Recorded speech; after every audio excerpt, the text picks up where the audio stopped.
오늘 법왕사 대법당에서 주지스님을 모시고 마치마 니카야 경전 세 번째 경전 법의 상속자를 같이 읽고 공부하겠습니다. 이와 같이 나는 들었다.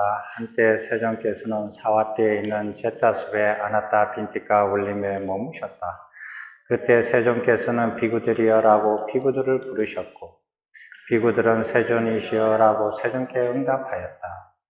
세존께서는 이렇게 말씀하셨다. 비구들이여 그대들의 법은 상속자가 되어야지 재물의 상속자가 되지 마라. 나는 그대들에 대한 연민이 생겨서 어떻게 나의 제자들이 재물의 상속자가 아니라 법의 상속자가 될까라는 생각을 했다. 비구들이여 만일 그대들이 법의 상속자가 되지 못하고 재물의 상속자가 된다면 그대들은 그 때문에 저 서승의 제자들은 법의 상속자가 아니라 재물의 상속자로 머문다라는 비난을 받을 것이다. 나도 역시 그 때문에 저 서승의 제자들은 법의 상속자가 아니라 재물의 상속자로 머문다라는 비난을 받을 것이다. 비구들이여 만일 그대들이 재물의 상속자가 아니라 법의 상속자가 된다면 그 때문에 그대들은 저 서승의 제자들은 법의 상속자이지 재물의 상속자로 머물지 않는다라고 비난받지 않을 것이다. 나도 역시 그 때문에 저 서승의 제자들은 법의 상속자이지 재물의 상속자로 머물지 않는다라고 비난받지 않을 것이다. 그러므로 그대들은 법의 상속자가 되어야지 재물의 상속자가 되지 마라. 여기까지입니다. 이 부처님의 메시지는 여기서 이제 분명합니다. 제자들한테 법의 상속자가 되어야지 재물의 상속자가 되지 말라 하는 겁니다. 그 내용은 다 아시잖아요. 어려운 내용이 없습니다. 근데 어떻게 나의 제자들이 법의 상속자가 되고 재물의 상속자가 되지 않게 하기 위해서 부처님께서 제자들을 연민하면서 생각을 해봤다라는 거예요. 연민하다는 말은 불쌍하게 여겼다라는 말이거든요. 부처님께서 제자들을 연민하면서 생각하면서 그 방법을 찾아냈습니다. 어떻게 하면 이 제자들한테 제자들이 법의 상속자가 되고 재물의 상속자가 되지 않도록 할 것인가 라고 생각을 하셔서 이제 하신 말씀이 그 다음 기절이에요. 이제 상세하게 예를 들어서 설명을 하는 겁니다. 같이 읽어보시겠습니다. 비구들이여 만약 내가 공양을 시작하여 먹을 만큼 충분히 먹고 원하는 만큼 배불리 먹어서 공양을 끝내었는데 음식이 남아서 버리려고 할 때 바로 그때 어떤 배고프고 기운 없는 두 비구가 왔다 하자 그들에게 나는 말할 것이다. 비구들이여 나는 공양을 시작하여 먹을 만큼 충분히 먹고 원하는 만큼 배불리 먹어서 공양을 끝내었는데 음식이 남아서 버리려고 하였다. 만일 그대들이 원한다면 먹도록 하라. 만일 그대들이 먹지 않는다면 나는 남은 음식을 자라는 풀이 없는 곳이나 생물이 없는 곳에 던져버릴 것이다. 그러자 한 비구는 이렇게 생각하였다. 세존께서 공양을 시작하셔서 드실 만큼 충분히 드시고 원하시는 만큼 배불리 드셔서 공양을 끝내셨다. 그런데 세존의 음식이 남아서 버리게 되었다. 만일 내가 그 남은 음식을 먹지 않는다면 세존께서는 남은 음식을 자라는 풀이 없는 곳이나 생물이 없는 곳에 던져버리실 것이다. 그러나 세존께서는 비구들이여 법의 상속자가 되어라. 재물의 상속자는 되지 마라라고 말씀하셨다. 나는 세존의 말씀대로 재물의 상속자가 아니라 법의 상속자로 머물리라. 그런데 이 음식은 일종의 재물이다. 그러므로 나는 이 음식을 먹는 대신 비록 배고프고 기운 없는 상태라고 할지라도 이 밤과 낮을 정진하면서 보내리라. 그는 음식을 먹는 대신 배고프고 기운 없는 상태로 그 밤과 낮을 보내었다. 두 번째 비구는 이렇게 생각했다. 세존께서 공양을 시작하셔서 드실 만큼 충분히 드시고 원하시는 만큼 배불리 드셔서 공양을 끝내셨다. 그런데 세존의 음식이 버리게 되었다. 만일 내가 그 남은 음식을 먹지 않는다면 세존께서는 남은 음식을 자라는 풀이 없는 곳이나 생물이 없는 곳에 던져버리실 것이다. 그러므로 난 그 남은 음식을 먹고 배고픔과 기운 없음을 떨쳐버리고 이 밤과 낮을 정진하면서 보내리라. 그는 그 남은 음식을 먹고 배고픔과 기운 없음을 떨쳐버리고 그 밤과 낮을 보내었다. 비구들이여, 비록 두 번째 비구가 그 음식을 먹고 배고픔과 기운 없음을 떨쳐버리고 그 밤과 낮을 잘 보냈다 하더라도 나는 처음 비구를 더 존중하고 칭송한다. 그것은 무슨 까닭인가 비구들이여. 처음 비구는 비록 작은 어긋남에도 법을 벗어나지 않고 법을 따라 정진하므로 마침내 범행의 성취가 가능하기 때문이다. 비구들이여, 그러므로 그대들은 법의 상속자가 되어야지 재물의 상속자가 되지 말라. 이렇게 말씀하시고 세존께서는 자리에 일어서서 원림으로 들어가셨다. 여기까지. 그래서 부처님께서 생각하셔서 하신 비유를 들어서 가르친 건 이거예요. 예를 들어서 부처님께서, 여기 내용이 어려운 건 없습니다. 부처님께서 이렇게 탁발을 가셔가지고 음식을 충분히 받으셨다 이거예요. 받아와가지고 돌아와서 원하시는 만큼 충분히 먹고 배불리 먹고 했음에도 불구하고 음식이 조금 남았다 이거예요. 그 남은 음식을 버리려고 하는데 그때 어떤 두 제자 비구가 왔다 이거예요. 왔는데 부처님께서 예를 드시는 겁니다. 그 중에 첫 번째 비구는 이 음식을 나는 버리려고 하는데 너희들은 지금 배가 고프고 기운이 없다. 음식을 못 먹어서 먹고 싶으면 먹으려고 하느냐? 라고 물어봤어요. 첫째 비구는 생각을 하기를 그 부처님이 그 먹다가 남은 음식, 버리려고 하는 음식을 받아서 먹으면 나는 그 순간, 조그만한 순간이라도 나는 재물의 상속자가 되지 법의 상속자가 되지 않는다 라고 생각을 한 거예요. 근데 부처님께서는 재물의 상속자가 되지 말고 법의 상속자가 되라고 말씀을 하셨어요. 그렇게 가르쳤단 말이에요. 그래서 이 첫째 비구는 비록 배가 고프고 기운이 없더라도 부처님께서 드시고 남은 음식을 먹지 않겠다. 먹지 않고 그 배고프고 기운 없는 상태를 유지하면서 그날 밤을 보내고 다음날 오전을 보내서 그 하루가 지나서 탁발하러 가서 하루 동안 굶는 거예요. 그렇게 결정한 첫 번째 비구가 있고, 두 번째 비구는 부처님께서 충분히 드시고 중간에 이렇게 못 드시게 뺏어 먹는 게 아니니까 충분히 드시고 남은 거 버리려고 하는데 그 남은 음식을 내가 먹지 않으면 버리실 거란 말이에요. 그래서 나는 그 음식을 먹고 배고픈 상태를 이겨내고 기운 없는 상태를 이겨내서 기운을 차려서 그 밤과 다음 낮 동안, 하루 동안 열심히 힘을 내서 열심히 정진을 해야겠다. 이렇게 생각하고 그 남은 음식을 먹었어요.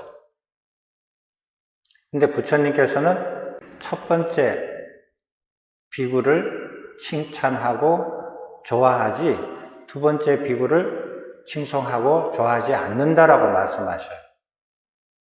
왜? 그 이유는 뭐냐면은 첫 번째 비구는 조그만한 부처님의 가르침도 어기지 않고 지켰다라는 거예요. 조그만한 가르침도 어긋나지 않게 지켜가면은 그 비구는 반드시 범행을 성취할 것이기 때문이다.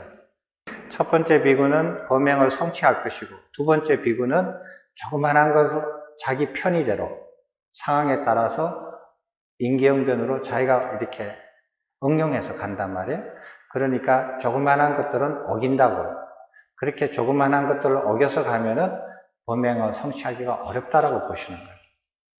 그래서 범행을 성취할 가능성이 높은 첫 번째 비구를 칭송한다. 이게 부처님의 가르침이셔요. 그렇게 하고 난 다음에 부처님은 이제 숲속으로 들어가 버리셔요. 그게 비구들이 많이 있었어요. 그 자리에. 근데 그 비구들은 대부분의 법의 상속자가 되려고 하는 비구들보다 재물의 상속자가 되려고 하는 비구들이 더 많이 있었어요. 그 비구들한테는. 그래서 이런 생각을 하시고 이런 가르침을 펼치시고 그리고 숲속으로 비구들이 있는 곳에서 떠나서 숲속으로 혼자 들어가셨어요. 그러면 한번 우리 생각을 해봅시다. 이게 어려운 내용은 없습니다. 그죠?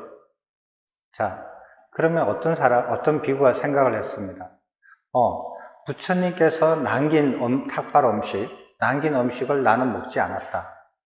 나는 내 발로 걸어서 내가 마을에 가서 내 힘으로 탁발을 얻어다가 먹었다. 그거는 재물의 상속, 부처님으로부터 음식을 직접 받은 건 아니니까 재물의 상속자가 됩니까? 안 됩니까? 부처님 탁발 음식을 받아 먹은 거 아니잖아요. 내 발로 걸어가가지고 마을에 가서 내 힘으로 탁발을 얻어다가 내가 그걸 먹었는데. 재물의 상속자가 돼요? 안 돼요?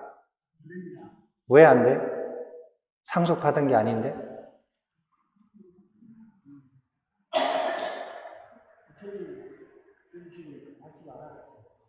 부처님의, 그러니까 재물의 상속자가 안 된다는 말씀이죠. 그렇죠. 그럼 법의 상속자가 됩니까? 예, 법을 지키십니다. 부처님의 조건만 자, 또 하나 여쭤볼게요. 이제 이런 문제도 이제 있습니다. 그러니까 여러분들은 법의 상속자가 되려면 어떻게 그렇게 하면 법의 상속자가 어떻게 하면 법의 상속자가 되는가? 여기에 대해서 이제 생각을 가지셨는지 여쭤보는 거예요. 그러면은 또 한 가지는, 여기 이제 우리 법왕사 큰 법당에 이제 상단에 많은 분들이 공양을 올렸어요. 과일도 올리고, 공양맞이도 올리고, 떡도 올리고, 정성스럽게 음식을 이렇게 준비해서 올렸어요. 그죠? 여기 보이시잖아요. 이 공양물이 누구 겁니까? 올린 사람 거예요? 아니죠. 저거 올려놓고 저건 내 거라고 생각하시는 분 계셔요? 아니죠. 자, 그러면 이제 한번 질문해 보세요. 올린 사람 거가 아니에요. 그럼 올리면은 그게 부처님 거예요? 아니면 스님 거예요? 스님 거예요? 부처님 거예요? 부처님 거기도 하고 스님 거도 해요? 둘 다 동시에 거예요? 깊이 생각해 보셔야 돼요. 우리가 공양물을 올렸는데 그게 누구 거냐에 따라서 얘기가 달라지거든요. 부처님 거냐? 아니면 스님 거냐? 아니면 부처님 것이기도 하고 스님 것이기도 하느냐? 아니면 처음에는 부처님 거였는데 내리면은 스님 게 되느냐? 하는 거예요. 그죠? 자, 만약에 저게 부처님 거다. 이러면은 저걸 가지고 나눠서 먹는데 그걸 가지고 만족하고 살면은 그 재물의 상속자가 돼요. 그죠? 스님 거라면은 스님 거기 때문에 스님이 내려서 만약에 드시면은 그거는 재물의 상속자가 안 돼요. 안 되나요? 말이 좀 다르죠? 근데 올라갔을 때는 부처님 건데 내려오면 스님 거가 되나? 그래요? 그리고 올렸다가 내리면은 저기 법당 보살님이나 저기 공양주 보살님이나 원주 보살님이나 이런 보살님 거가 돼요? 아니죠. 그런 것도 잘 생각해 봐야 돼요. 그러면은 상단에 올라간 거는 내려오면은 스님이 저걸 어떻게 다 드세요? 다 못 드시죠. 스님께서는 나눠드리려고 그러죠. 근데 그걸 나눠주는 사람이 이게 내 거야 라고 생각하고 자기 방에다 넣어놓고 이렇게 안 나눠주고 스님의 뜻대로 안 나눠주고 이러면은 그 사람은 어떻게 돼요? 자기 거 아닌데 자기 것처럼 하면은 어떻게 돼요? 이건 재물의 상속자가 아니라 훔치는 게 되죠. 남의 거를 훔치는 게 됩니다. 이런 생각들을 자세히 하셔서 절에 오시면은 이 공양물이 내 건지 내 것이 아닌지 스님 것인지 부처님 것인지 잘 분별해서 한 조각이라도 조심조심하게 드셔야 돼요. 부처님도 보세요. 부처님께서 탁발에 남은 음식을 버리려고 하는 음식을 이렇게 먹을래 안 먹을래 하더라도 그걸 받아 먹어도 그 재물의 상속자는 칭송하지 않는다고 말씀하셨단 말이에요. 근데 스님께서 이렇게 나눠줘라 했는데 그 나눠주는 사람이 제대로 안 나눠주고 나눠주는 사람 안 나눠주는 사람 자기 마음대로 마치 자기 것처럼 그리고 그렇게 또 자기 것처럼 이렇게 맛있는 거는 이렇게 자기만 먹고 이러면은 그거는 재물의 상속자, 비난받을 만한 재물의 상속자를 더 거기서 한 발자국 더 나가서 자기 거 아닌 것을 자기 것처럼 하는 것은 그거는 훔친 거가 돼요. 불투덕에 걸립니다. 이렇게 이제 부처님은 아주 엄밀하게 말씀하셨어요. 근데 한 가지 더 여쭤볼게요. 스님들이 법의 상속자가 되는 게 좋겠습니까? 재물의 상속자가 되는 게 좋겠습니까? 네? 큰 소리로 얘기해봐요. 아무렇게나 스님이면 다 좋아요? 법의 상속자가 되는 스님이 좋으시죠? 그죠? 자, 그러면 스님께서는, 부처님께서 법의 상속자가 되기를 원했고, 여러분들도 법의 상속자가 되는 스님들이 좋아요. 근데, 남한테는 그렇게 쉽게 말을 해요. 여러분 자식들은 무슨 상속자를 만들고 있어요, 지금? 여러분 자식들은 무슨 상속을 주셨어요? 재물을 주셨죠. 재물을 주려고 평생을 고생하셨죠. 그죠? 아파트 한 채 주고 돈 좀 모아서 주려고. 자기 자식들한테는 100%가 전부 다 재물의 상속자로 만들어요. 부모들이. 스님들은 법의 상속자가 되어야 된다라고 말을 하면서 자기 자식들은 다 재물의 상속자로 만들어요. 자, 그러면은 나는 부처님 가르침대로 한다면은 스님들께서도 재물의 상속자가 안 되고 법의 상속자가 되고, 부처님도 법의 상속자가 되라고 제자 스님들한테 말씀을 하셨는데, 그럼 나도 부처님 가르침대로 또 스님이 하시는 대로 따라서 나도 자식들을 재물의 상속자로 만들지 않고 법의 상속자로 만들어야겠다. 그럼 어떻게 해야 돼요? 상속할 법이 있어요? 상속할 법이 있느냐고요. 여러분들이 상속할 법을 배우셔야 돼요. 그리고 그걸 자식한테 가르쳐 주셔야 돼요. 그래야 상속이 되죠. 상속은 자기 거를 자식한테 주는 거잖아요. 그러니까 여러분이 자기가 벌어서 자기 돈으로 정당하게 벌은 돈을 가지고 자식한테 상속을 하면 재물의 상속자가 되잖아요. 남의 돈 훔쳐다가 주면 안 되죠. 그죠? 그런데 법도 그래요. 자기가 배워서 자기가 자기 것이 되어서 그 법을 자기 자식한테 자기가 가르쳐 줘야 돼요. 그러면 자기 자식을 재물의 상속자로 만드는 게 아니라 법의 상속자로 만들어요. 그거 이번 여기 법왕사에서 공부하시면서 꼭 염두에 두셔야 돼요. 재물 상속 안 하셔도 됩니다. 한 푼도 안 해도 됩니다. 한 푼도 안 해도 되니까 법의 상속자로 만드셔야 돼요. 자식들을. 법의 상속자로 만들기 위해서 어떻게 해야 된다? 내가 먼저 상속할 법을 배워야 된다. 배워야죠. 여러분들처럼 열심히. 스님들 모시고 열심히 공부하셔야 됩니다. 그래서 그걸 하나씩 둘씩 가르쳐 주셔야 돼요. 그래서 임종하실 때 자식을 불러놓고 이 경전을 읽어주세요. 나는 부처님 가르친 대로 스님들이 행했는 대로 나는 너에게 법을 상속하였다. 재물은 한 푼도 상속하지 않았지만 나는 법을 상속하였다. 너도 너 자식한테 법을 상속하는 부모가 되어라. 하고 돌아가시는 거예요. 되셨습니까? 옛날 스님들이 가끔 이런 말씀을 많이 하십니다. 여기 우리 훌륭하신 주지 큰 스님도 계시지만 저도 이렇게 가끔 이런 기억이 나요. 마지를 잘 내려 먹어야 죽노릇을 잘한다. 이런 말씀을 예스님들이 가끔 하셨더라고요. 그런 게 기억나요. 근데 이 경전에서 읽어보면 부처님 마지를 잘 내려서 먹으면 재물의 상속자가 됩니다.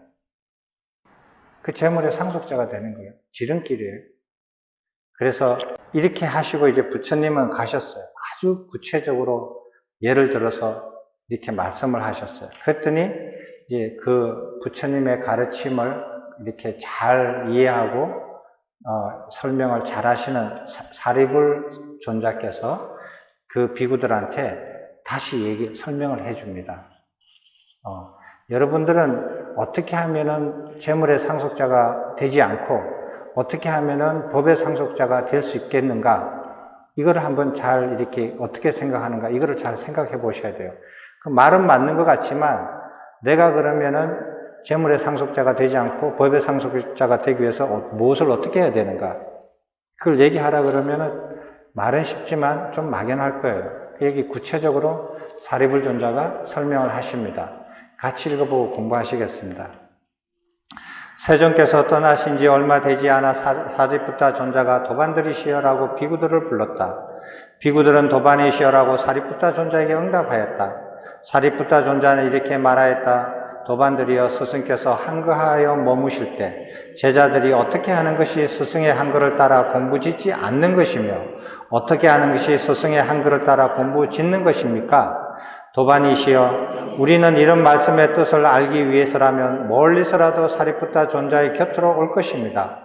그러니 사리푸타 존자가 직접 이 말씀의 뜻을 설명해 주시면 감사하겠습니다. 비구들은 사리푸타 존자로부터 듣고 잘 호지할 것입니다. 도반들이여, 그렇다면 듣고 마음의 주의를 기울여 잘 새기십시오. 설명할 것입니다. 그러겠습니다. 도반이시여 라고 그 비구들은 사리푸타 존자에게 대답하였다. 사리푸타 존자는 이렇게 말하였다. 여기까지입니다. 참 이렇게 이게 재물의 상속자가 더 많은 이 비구들도 사리푸타 존자가 이렇게 말하니까 배우려고 하잖아요. 그 뜻을 알기 위해서라면은 멀리 서울에서 대구까지 내리고 와서 걸어서 가더라도 우리는 멀리 가서 그 뜻을 배울 것입니다. 이렇게 말씀하시는 거하고 똑같아요. 근데 대구에서 법왕사까지 오는 게 힘들다 이거예요. 그래서 나는 바쁜 일 있으면 빠지고 법왕사 법회에 빠지고 이러면은 이런 재물의 상속자가 많은 비구 스님들한테도 못 미치는 거예요. 길이 멀어서 이 핑계 저 핑계 대고 절에 안 오니까요. 그렇잖아요. 여기 스님들 보세요. 아무리 먼 길이라도 그 뜻을 배우기 위해서라면 먼 곳에 있더라도 우리는 걸어서, 그때 차를 안 타요. 걸어서라도 가서 배우겠다라는 거예요.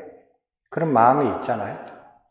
그런 마음이 있으면은 이렇게 교통편이 불편하거나 거리가 멀더라도 문제가 되지 않을 거예요. 여기 우리 이렇게 보살님들처럼.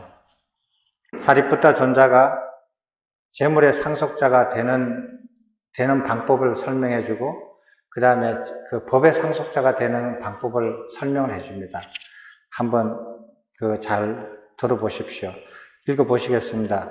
도반들이여, 스승께서 한가하여 머무실 때 제자들이 어떻게 하는 것이 스승의 한거를 따라서 공부하지 않는 것입니까? 여기 스승께서 한가하여 머무실 때 제자들이 스승의 한거를 따라 공부하지 않는 것으로는, 첫째, 스승의 가르침대로 되새기고 익혀야 할 법들을 되새기고 익히지 않습니다. 둘째, 스승의 가르침대로 버리고 끊어야 할 법들을 버리고 끊지 않습니다. 셋째, 스승의 가르침대로 검소한 생활을 따르지 않고 사치스럽고 스승의 가르침에 주의를 기울이지 않아 부주의하며 열의를 가지고 범행을 향상시키기보다는 퇴보에 앞장서고, 스승께서 한거를 함에도 불구하고 제자는 오히려 한거를 멀리 내팽개 쳐버립니다. 도반들이여, 스승께서 한가하여 머무실 때 제자들이 스승의 한거를 따라 공부하지 않는 비구 성단에 속하는 장로 비구들은 세 가지 이유로 비난받아야 합니다. 스승께서 한가하여 머무실 때 제자들이 스승의 가르침대로 되새기고 익혀야 할 법들을 되새기고 익히지 않는 이 첫 번째 이유로 장로 비구들은 비난받아야 합니다. 스승께서 한가하여 머무실 때 제자들이 스승의 가르침대로 버리고 끊어야 할 법들을 버리고 끊지 않는 이 두 번째 이유로 장로 비구들은 비난받아야 합니다. 스승께서 한가하여 머무실 때 제자들이 스승의 가르침대로 검소한 생활을 따르지 않아 사치스럽고 스승의 가르침에 주의를 기울이지 않아 부주의하여 열의를 가지고 범행을 향상시키기보다는 퇴보에 앞장서고, 스승께서 한거를 함에도 불구하고 제자가 오히려 한거를 멀리 내팽개쳐버린 이 세 번째 이유로 장로 비구들은 비난받아야 합니다. 스승께서 한가하여 머무실 때 제자들이 스승의 한거를 따라 공부하지 않는 비구 성단에 속하여 있는 장로 비구들과 같이 중진 비구들도 또한 신참 비구들도 똑같은 세 가지 이유로서 비난받아야 합니다. 이렇게 하는 것이 스승께서 한가하여 머무실 때 제자들이 스승의 한거를 따라서 공부하지 않는 것이며, 이러한 비구 제자들은 법의 상속자가 아니라 재물의 상속자가 되니 마땅히 이와 같이 비난받아야 할 것입니다. 자, 어떤 사람이 재물의 상속자가 되느냐 하는 거예요. 자, 나는 부처님 가르침 안 배워. 게으르게 배워. 뭐 배우고 싶을 때 배워. 그런데 탁발은 부처님께서 주시는 먹다 남은 음식을 안 먹어. 나는 내 발로 내 힘으로 가서 마을에 가서 내 힘으로 탁발해서 먹었어. 그래서 나는 재물의 상속자가 아니야. 라는 게 아니라는 뜻이죠. 그죠? 부처님의 법에 따라서 공부하지 않는 사람은 다 재물의 상속자예요. 자식이 나 부모님이 가르쳐준 가르침대로 그걸 익혀서 법의 상속자가 되지 않고 나는 부모한테 주는 재물도 재산도 한 푼도 안 받을 거야. 그러니까 나는 재물의 상속자가 아니냐? 아니라는 거예요. 재물의 상속자라는 거예요. 왜? 평생 먹여주고 재워줬잖아요. 그 받아 먹었잖아요. 어릴 때 엄마가 주는 젖 먹고 자랐지. 죽 먹고 자랐지. 커서 엄마가 주는 밥 해주고 아버지가 벌어서 온 돈 가지고 먹고 살았잖아요. 그 재물이죠. 재물의 상속자가 이미 된 거예요. 그러니까 부처님 가르친 대로 수행을 하지 않으면 그것이 재물의 상속자가 된다라는 거예요. 됐습니까? 자, 그럼 법의 상속자가 되려면 어떻게 하느냐? 한번 같이 읽어보시겠습니다. 도반들이여, 스승께서 한가하여 머무실 때 제자들이 어떻게 하는 것이 스승의 한거를 따라서 공부하는 것입니까? 여기 스승께서 한가하여 머무실 때 제자들이 스승의 한거를 따라 공부하는 것으로는 첫째, 스승의 가르침대로 되새기고 익혀야 할 법들을 되새기고 익힙니다. 둘째, 스승의 가르침대로 버리고 끊어야 할 법들은 버리고 끊습니다. 셋째, 스승의 가르침대로 검소한 생활을 따라 사치스럽지 않고 스승의 가르침에 주의를 기울여 부주의하지 않으며 열의를 가지고 고명을 향상시켜서 태보를 멀리하고 스승의 한거를 따라서 제자도 한거에 솔선수범합니다. 도반들이여, 스승께서 한가하여 머무실 때 제자들이 스승의 한거를 따라 공부하는 비구승단에 속하고 있는 장로 비구들은 세 가지 이유로 칭송받아야 합니다. 스승께서 한가하여 머무실 때 제자들이 스승의 가르침대로 되새기고 익혀야 할 법들을 되새기고 익히는 이 첫 번째 이유로 장로 비구들은 칭송받아야 합니다. 스승께서 한가하여 머무실 때 제자들이 스승의 가르침대로 버리고 끊어야 할 법들을 버리고 끊는 이 두 번째 이유로 장로 비구들은 칭송받아야 합니다. 스승께서 한가하여 머무실 때 제자들이 스승의 가르침대로 검소한 생활을 따라 사치스럽지 않고 스승의 가르침에 주의를 기울여 부주의하지 않으며 열의를 가지고 고명을 향상시켜서 태보를 멀리하고 스승의 한거를 따라서 제자도 한거에 솔선수범하는 이 세 번째 이유로 장로 비구들은 칭송을 받아야 합니다.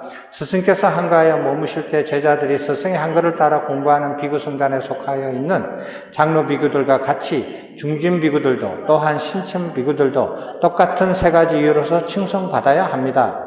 이렇게 하는 것이 스승께서 한가하여 머무실 때 제자들이 스승의 한계를 따라서 공부하는 것이며 이러한 비구 제자들은 재물의 상속자가 아니라 법의 상속자가 되어 마땅히 이와 같이 칭송받아야 할 것입니다. 됐습니까?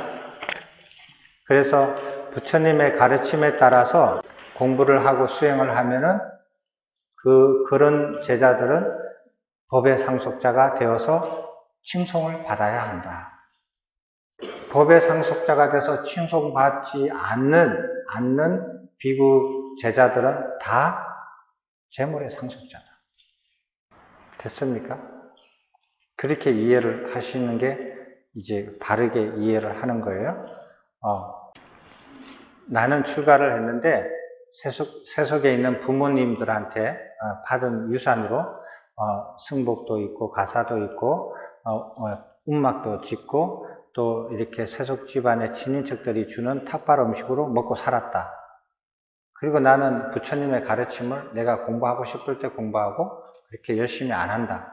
그런다고 해서 부처님의 재물의 상속자가 아니다라고 말을 못 한다라는 거예요. 그 개념을 이해하시겠죠? 법의 상속자가 아니 되면 다 재물의 상속자가 된다. 라는 거예요. 그러면은 법의 상속자도 안 되고 재물의 상속자도 안 되고 중간에 있는 그런 상속자가 있느냐 하는 거예요. 그런 거 없다라는 거예요. 그렇게 이해를 하셔야 됩니다. 자, 그러면 이제 그렇게 이제 개괄적인 이해는 했지만 구체적으로 그러면 부처님 가르침 중에서 사리불 존자에게 설명할 때 익히고 닦아야 될 거, 익히고 자꾸 이렇게 반복해서 익혀야 될 것, 습득해야 될 것이 있고 버리고 끊어야 될 게 있다. 버리고 끊어야 될 것은 자꾸 버리고 끊고, 그리고 습득해서 익혀야 될 것은 계속 배워서 익혀야 되고, 이 두 가지를 말씀하셨어요. 그리고 이제 생활에서는 부처님 가르침대로 사치스럽게 살지 말라. 사치스럽게? 사치스럽게 살고 싶어도 없으니까 사치스럽게 못 살겠죠. 그런데 사치스럽게 살 수 있는 돈이 갑자기 많이 들어온다. 그러면은 사치스럽게 또 살아요. 그거는 지금 사치스럽게 안 산다고 해서 그 사람이 사치스럽게 안 사는 그런 성향이 완전히 없어진 게 아니에요. 지금은 가난하니까 참고 있죠. 그러다가 좀 돈이 생기고 부자가 되면은 그럼 사치스러운 생활을 해요. 그런 뜻입니다. 사치스럽지 않아야 되고. 또 하나는 뭐냐 하면은, 부처님 가르침에 주의를 기울여야 돼요. 그죠? 부처님 가르침에 주의를 기울여야 되는데, 부처님 가르침에 주의를 안 기울인다. 그러지 말라는 거예요. 자, 부처님 경전을 읽고 가르침에 주의를 기울여야 되는데, 지금 핸드폰 만지작거리고 딴짓을 한단 말이에요. 이 순간에도. 그럼 주의를 기울이지 않는 거가 돼요. 그죠? 다른 거는 몰라도 부처님 경전을 읽고 같이 법당에 와서 부처님 가르침을 공부할 때는 주의를 다른 것에 기울이면 안 돼요. 여기에다 주의를 기울이라는 거예요. 여기 써져 있잖아요. 제가 마음대로 하는 말 아닙니다. 그 다음에 또 뭐가 있어요? 열의를 가지고 향상해야 되는데 열의를 안 가지고 지금 있는 모습보다 자꾸 퇴보를 한다 이거예요. 자꾸 이렇게 차원이 떨어진다. 나이가 갈수록 점점점 나아가야 되는데, 발전을 해서 차원이 높아져야 되는데 나이가 갈수록 떨어진다. 이러면 안 된다라는 거예요. 왜? 열의가 없으니까. 열의가 없어서 작년이나 올해나 내가 뭐가 좀 발전이 됐지? 작년이나 올해나 는 거는 나이야. 는 거는 나이뿐이 없네? 이러면 열의가 없는 거예요. 이렇게 그러면 퇴보되는 거하고 똑같죠. 향상이 안 되면 그 자체가 퇴보니까요. 자, 그 다음에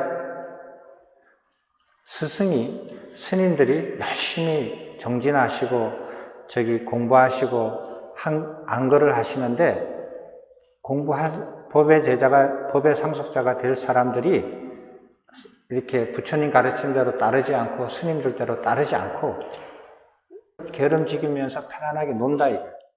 그렇게 하면 안 된다라는 거예요. 열심히 같이 하라는 거예요. 열심히 같이 해도 따라갈 동 말동인데 게으름지기면 안 된다라는 거예요. 그래서 생활 속에 이런 건 구체적인 거예요. 사치하지 마라. 그 다음에 주의를 기울여서 가르침을 배워라. 그리고 열의를 가져야 된다. 열의를 가져서 자꾸 이렇게 향상을 해야지 10년 전이나 지금이나 내가 변한 게 뭐 있지? 절에 다니면서 변한 거 하나도 없네? 그래 버리면은 이러면 내가 왜 절에 왜 다니지? 이렇게 생각을 해요. 근데 10년 전에나 지금하고 비교하니까 내가 절에 다니면서 정말 좋아졌다. 내 생각이 달라지고 생활 태도가 달라지고 마음이 달라지고 마음이 밝아지고 이렇게 바뀌었다. 그러면 절에 오지 말아도 와요. 스님이 친절하게 안 돼도 열심히 와요. 그런 사람들. 10년 전이나 지금이나 내가 변한 게 뭐지? 아무것도 없어. 근데 10년 전에는 처음 갔을 때 스님이 나를 반겨주고 친절하게 하더니 10년이 지나고 나니까 스님이 반겨하지도 않고 친절하게 하지도 않더라. 에이, 그럼 다른 절에나 갈까? 아니면 절에 다니지 말까? 이렇게 생각을 하거든요. 그렇게 생각하면은 향상하지 않은 거다. 자기가 향상하지 않아 놓고 다른 사람들을 탓을 하거든요. 빌미를 생각을 하거든요. 그렇게 생각하시면 안 돼요. 그 다음에 스님들처럼 열심히 열의를 가지고 수행도 열심히 하고 공부도 열심히 해야 된다는 거예요. 자, 그러면은 이제 그 사리불존자가 말씀을 하십니다. 그럼 어떤 것을 버리고 끊는지, 그리고 어떤 것을 배워서 자꾸 익혀야 하는지, 그것을 이제 구체적으로 설명을 해요. 그걸 한번 읽어보시겠습니다. 도반들이여, 어떻게 하면 스승의 가르침대로 되새기고 익혀야 할 법들을 되새기고 익히며 버리고 끊어야 할 법들을 버리고 끊는 것이 됩니까? 여기 감각적 오욕과 악의는 보명의 항상의 장애가 되고 족쇄가 되어 나쁩니다. 감각적 오욕과 악의를 버리고 끊기 위해 중도가 있습니다. 이 중도는 안목을 만들고 지혜를 만들고 고요함과 최상의 지혜와 바른 깨달음과 열반으로 인도합니다. 도반들이여, 그러면 무엇이 이러한 중도입니까? 중도는 곧 사견을 여인 것이며 사견을 여인 것은 곧 바른 견해의 정견이 됩니다. 정견의 상태에서 생각하고 말하고 행동하는 것이 각각 정사유, 정어, 정업이 됩니다.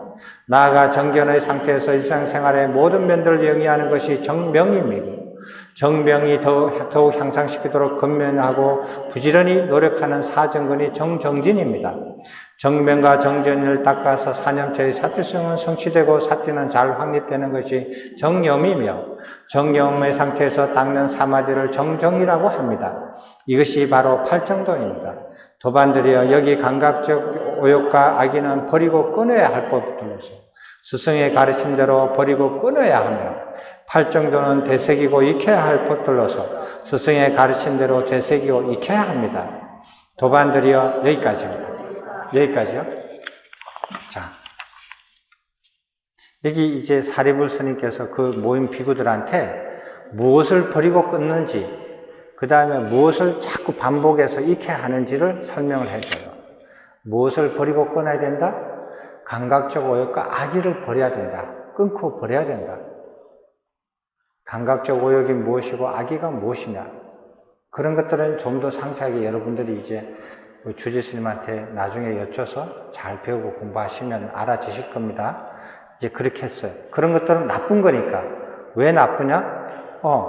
자기가 향상하는데 나쁘니까. 차원을 높여가는데 나쁜 거니까. 나쁜 거는 버리고 끊으라는 거예요. 그리고 좋은 거는 차원을 높여가는데 도움이 되는 것은 반복해서 자꾸 익혀라 하는 거예요. 그러면은 반복해서 익혀야 될 것은 팔정도다 이 소리예요. 그럼 팔정도가 뭐냐? 사리불 존자께서는 중도로 이렇게 팔정도를 설명하셨습니다. 중도는 뭐냐?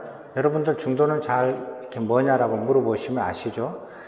양극단의 견해를 벗어나는 것. 양극단의 견해를 이렇게 벗어나서 버리는 거예요. 그러면 양극단의 사견을 벗어나는 거거든요. 그럼 사견을 벗어나면은 그러면 바른 견해가 생겨요. 사견을 가진 채 바른 견해가 생기지 않아요. 사견과 바른 견해 둘 다 가진다? 이런 거 없어요. 중생이자 부처가 되고 부처이자 중생이 되냐? 이런 건 없어요. 이런 말은 말이 맞지 않아요. 말만 그럴듯하지만. 그래서 사견을 여위는 것이 바른 견해예요. 그릇된 견해를 버리는 것이 바른 견해를 가지게 되는 겁니다. 바른 견해를 가진다라는 것은 사견을 여윈 것이고, 사견을 여윈 바른 견해를 가진 상태에서 자기가 생각을 하는 거예요. 이게 나쁜 거지, 이게 좋은 거지. 나쁜 건지 좋은 건지도 분간을 못 해요. 이거는 정견을 못 갖추어서 그래요. 정견을 갖춘 상태에서 생각을 하는 겁니다. 그러면 이것이 나쁜 거구나, 좋은 거구나 알아져요. 그래서 정견을 갖춘 상태에서 사유하는 것, 생각하는 것이 정사유예요. 그죠? 그리고 바른 견해를 가진 상태에서 그리고 생각하는 것이 정사유고, 정사유를 가진 상태에서 말하는 게 바른 말이에요.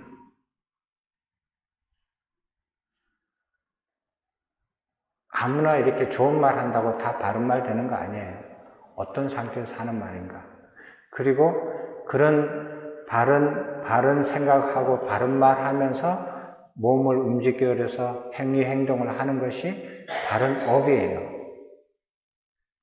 그런 행위, 행동으로 하루하루를 이렇게 생활을 가득 채워가는 것이 정명이에요. 바른 생활이에요. 하루하루. 그렇게 해서 하루하루를 바르게 말하고, 바르게 생각하고, 바르게 행동하고, 그렇게 해서 바른 생활을 해 나가면서 그런 생활들 속에서 점점 더 열심히 하는 거예요. 더 열심히 하는 것이 바른 정진이에요. 되셨습니까? 한번 보십시오. 사람이 바른 견해를 가지지 못하면 바른 생각을 할 수가 없습니다. 내가 아무리 바른 생각을 가지고 싶어도 보는 곳이 다르고 견해가 다르면 바른 생각을 못 가져요. 바른 견해를 가지면은 그 다음에 바른 생각을 할 수가 있어요. 내가 바른 생각을 아무리 이렇게 잘 하려고 하더라도 말을 할 때 나쁜 말을 하면 바른 생각이 끊어져요. 말하는 순간에. 말은 나쁜 말을 하면서 생각은 좋은 생각 할 수 있겠어요? 못해요. 나쁜 말을 하는 순간 좋은 생각이 깨어져요. 바르지 않는 말을 하는 순간 바른 생각이 깨어집니다. 누구든지요. 그래서 바른 생각을 잘 유지하기 위해서 바른 말을 해야 돼요. 바른 말 할 때는 바른 생각이 깨어지지 않아요. 그죠? 그리고 바른 말을 하는데 나쁜 행동을 해요. 그러면 바른 말하는 게 깨어져요. 말은 이렇게 하면서 행동은 저렇게 한다. 이렇게 되는 거예요. 그래서 바른 말을 하는 것이 깨어지지 않으려면 행동도 바르게 해야 돼요. 바르게 해야 됩니다. 행동을 바르게 하잖아요. 행동을 하루 살면서 이 행동, 저 행동, 많은 행동을 해요. 아침에도 행동하고, 점심에도 하고, 저녁에도 하고, 밤에도 해요. 그런 행동을 할 때 그런 행동이 하루 종일 안 깨어지면 그게 바른 생활이에요. 그래서 바른 행동이 안 깨어지게 하루 종일 바른 생활을 하셔야 돼요. 그렇게 팔정도가 다 이어져 있습니다. 그래서 정견을 갖추는 게 굉장히 중요해요. 정견을 갖추지 않으면 이렇게 바른 생활까지, 정면까지 올 수가 없어요. 가능하지가 않습니다. 그렇게 해서 이것을, 바른 견해를 가지고 바른 생각을 하고, 바른 말을 하고, 바른 행동을 하고, 바른 일상생활을 하고, 그리고 그런 거를 열심히 해가는 것. 이런 것들을 하루 만에 되는 게 아니에요. 그런 걸 매일매일 익히고 반복적으로 익혀야 돼요. 오늘은 내가 나쁜 말을 3번 했다. 그래서 줄여서 다음에는 한 번만 하자. 줄였어요. 그리고 또 더 열심히 하니까 오늘은 나쁜 말 한 번도 하지 않았다. 이렇게 되는 겁니다. 반복적으로 익혀야 돼요. 몰라서 못하는 거 아니에요. 자기가 반복적으로 익히지 않아서 못하는 겁니다. 알면 다 되겠지. 알면 다 돼요? 근데 알아도 못하는 거예요. 학교에서 부모님이 그리고 사회에서 그 컴퓨터 게임 하면 나쁘다더라. 다 알아요, 애들이. 근데 하면 재밌는 걸 어떻게 해요?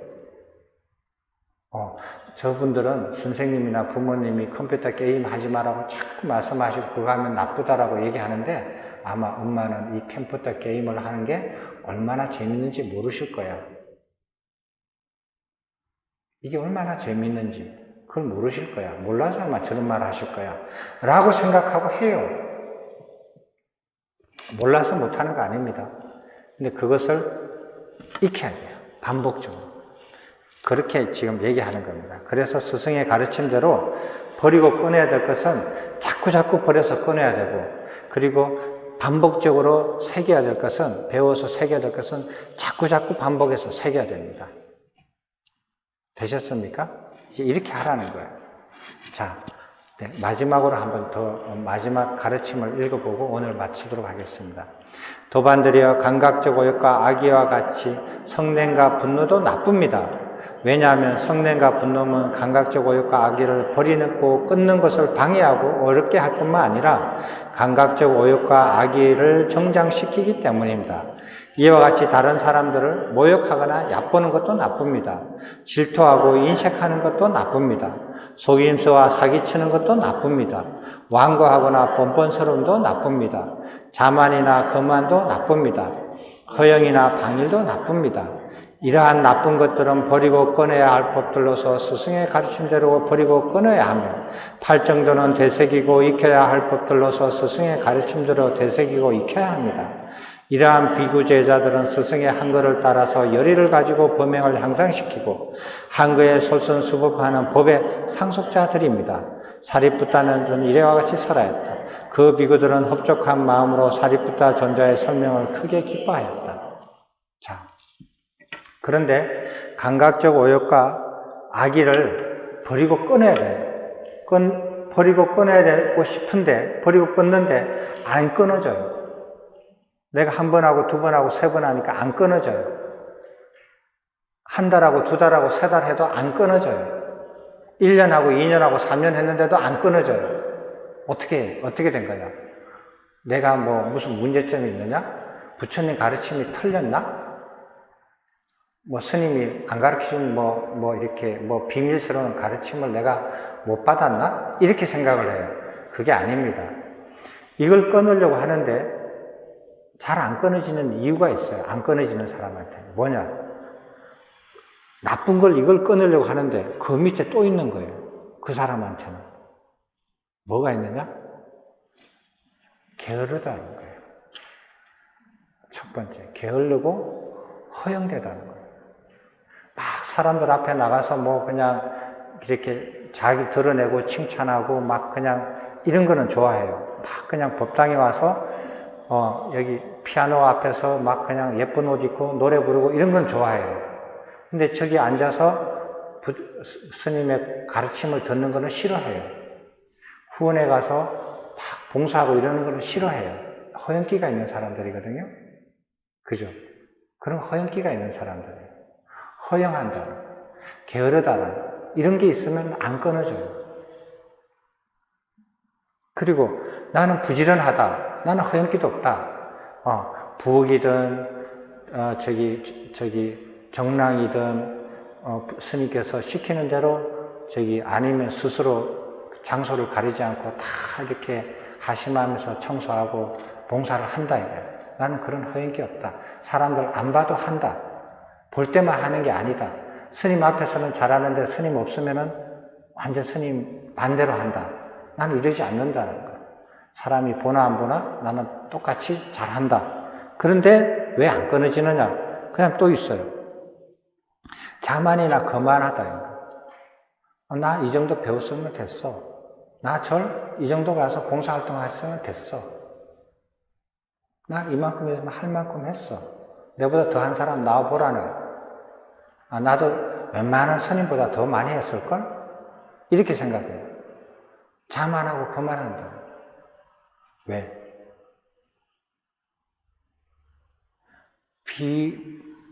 비교하는 대상을 부처님을 안 둬서 그래요. 비교하는 대상을 부처님을 둬야 돼요. 왜? 자기가 부처가 되고 싶으니까. 근데 다른 사람들을 둬요. 다른 불자들이나 스님들, 이런 사람들을 둔다고. 그러니까 자만하죠. 그런데 나는 이제 자만을 버렸어. 나는 비교할 게 부처님만 비교하고 부처님만 바라보고 다른 스님들이나 다른 불자들은 나는 비교하지 않아. 자만과 이렇게 거만을 다 놔버렸어. 그런데도 안 끊어져요. 왜? 뻔뻔하니까요. 완고하고 뻔뻔하니까. 고집 세는 거 스님 저리 가라요. 지 하고 싶은 거 하고 남들 말 안 들어요. 지가 옳다라고 생각한 것만 하고 스님 말 안 들어요. 그러면 어떻게 되냐? 못하는 거예요. 안 떨어지는 거예요. 완고하고 뻔뻔하다는 거예요. 그런 것도 없어야 돼요. 그 다음에 사람들을 질투하고 인색해요. 저 보살은 스님한테 이렇게 칭찬을 많이 받고, 스님이 저 보살은 참 잘 대해주시는데 나는 찬밥이야? 뭐야? 나도 똑같은 사람인데, 나도 똑같이 신도회비 내고 기도비 내고 똑같이 하는데 왜 나는 그렇게 하지? 이 질투하는 마음이 생겨요. 그러면 안 된다라는 거예요. 저 사람이 칭찬을 더 받고 더 이렇게 그 스님께서 친절하게 대해줘도 그런 거 질투하지 말고, 그 다음에 그렇게 해서 또 인색해요, 사람들한테. 사람들 보면 참 재밌어요. 자기가 배불리 먹고도 남아도 안 줘요, 남한테. 안 주려고 그래요. 네. 자기가 다 못 먹어도 스님한테 떡을 2개 달라고 그래요. 1개도 먹어도 겨우 먹는데 2개 달라고 그래요. 옆에 사람이 없어서 1개도 못 받았어요. 나눠주면 되는데 안 나눠줘요. 굉장히 인색해요. 이런 사람들은 자기가 버리고 끊고 싶어도 안 끊어진다는 거예요. 그리고 또 뭐냐, 그 다음에 거기서 더 나아가서 사람들을 모욕하고 얕잡아 본다는 거예요. 질투하는 게 아니에요. 사람을 얕잡아 봐요. 저 오갈 데 없어가지고 절에 왔나? 이렇게 얕잡아 봐요. 갈 데 없어 절에 왔나? 뭐 하지? 이렇게 얕잡아 보면 안 돼요. 얕잡아 보면 아무리 자기가 노력해서 끊고 싶어도 안 끊어져요. 다른 사람들을 얕잡아 보거나 다른 사람들을 모욕하는 거예요. 그러면 안 된다는 거예요. 거기서 더 나아가서 또 어떤 사람들은 다른 사람들을 속이고 사기쳐요. 속이고 사기치는 사람들이 어떻게 나쁜 걸 감각적 오욕과 악의를 떨쳐버리려고 해도 안 끊어져요. 근데 속이는 것을 다 드러내게 속이나요? 안 속이잖아요. 아무도 모르게 속이잖아요. 사기를 쳐도 아무도 모르게 사기를 치죠. 내놓고 사기친 사람이 어디 있어요? 거기서 또 이런 사람보다 더 나쁜 사람은 성내고 분노를 일으켜요. 사회에 대해서 분노하고 성을 내고, 어떤 사람에 대해서 분노하고 성을 내고, 절에 와가지고 어떤 신도들을 보고 소임자들을 보고 성내고 화를 내요. 또는 스님을 보고 성내고 화를 내요. 스님이 저것도 못해? 이러면서 분노하고 화를 내요. 스님을 꾸짖으려고 그러고 막 그런 마음을 가져요.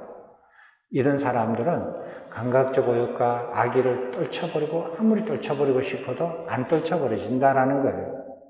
왜? 그거 밑에 그런 마음이 잠겨 있으니까. 그래서 이런 것들도 나쁘다라는 거예요. 이런 것들도 나쁘니까 버려야 된다. 차근차근하게 버려서 올라오면은 감각적 오욕과 악의를 떨쳐버리고 싶을 때는 자연스럽게 떨쳐버려진다라는 거예요. 왜? 밑이 깨끗하니까. 그래서 단계별로 이렇게 하나씩 버리고 끊어버려야 된다는 거예요. 그렇게 하면은 단계별로 끊어버리고 올라올 수 있다라는 거예요. 그러면 누구든지 이렇게 하면은 부처님 가르침대로 버리고 끊을 수 있다라는 거예요. 이게 오늘 경전의 내용입니다. 제가 질문을 받고 싶지만 혹시 질문 있으시면 우리 주지 큰 스님께 하시고, 저는 주지 스님께서 허락하신 1시간이 딱 됐어요. 실은 5분을 제가 늦게 올라왔기 때문에 5분이 있긴 있어요. 근데 뭐 이렇게 주지 스님께서 1시간만 허락하셨기 때문에 제가 1시간만 하고 마치도록 하겠습니다. 다른 질문 있으시면, 급하게 질문이 있어요? 없죠? 다른 급하게 하실 질문 없으시죠? 이 경전에 대해서 불만이 있어요? 없으시죠? 예. 그러시면은, 이것으로, 오늘 부처님 가르침대로 경전을, 3번째 경전을, 이게 중요한 경전입니다. 그래서 마치마 니까야라는 그 경전에 3번째 온 거예요. 저번에 2번째 경전을 같이 읽고 공부를 했습니다. 오늘은 3번째를 한 겁니다. 이게 굉장히 중요한 경전이에요. 그래서 옛날 스님들이 이 중요했기 때문에 3번째로 제일 앞에서 1번째, 2번째, 3번째를 올렸어요. 그래서 오늘 이렇게 그 부처님 가르침대로 우리 주지 큰 스님을 모시고 여러분들도 여러분 스스로도 법의 상속자가 되어야지 재물의 상속자가 되지 마라. 자식들도 법의 상속자로 만들어야지 재물의 상속자로 만들지 마라. 예? 자식한테 나눠주려고 돈 벌려고 돌아다니지 마라. 돈 모으지 말라는 거예요. 자식들한테 물려주기 위해서. 그 시간에 절에 와서 차라리 공부를 해라. 그리고 절에 와서도 스님께서 나눠주시는 그 공양물이나 그 후원보살이나 법당보살님들이 오늘 공양물이 많이 와서 나눠줍니다 하더라도 배고픈 걸 면하면 그거 갖지 마라. 받지 마라. 없는 사람한테 나눠주라는 거. 그거 배부르고 나서 먹고 나서도 또 더 가지려고 하지 마라. 그러면은 재물의 상속자가 절에 와서 재물의 상속자가 되는 길을 자기가 지름길로 가는 거예요. 법을 배우면은 만족해야 돼요. 설사 내한테 돌아오는 공양이 없고 그 과일이 없고 떡이 하나도 내한테 안 나눠주더라도 나는 오늘 스님한테 주지 스님한테 배운 그 부처님의 가르침으로만 해도 나는 만족한다. 집에 갈 때 얼굴이 찡그리고 가지 말라는 거예요. 떡 하나 못 얻어먹었다고. 그런 마음 갖지 말라는 거예요. 나는 오늘 배운 것으로도 법의 상속자가 되었다. 이 즐거운 마음으로 가시라는 거예요. 그러면 얼마나 좋아요? 절에 와서도 그렇게 하셔야 됩니다. 우리 법왕사의 큰 법당에 오신 분들은 아마 주지스님 가르침대로 아마 그렇게 잘 하시라고 믿습니다. 그럼 오늘 이것으로 마치도록 하겠습니다.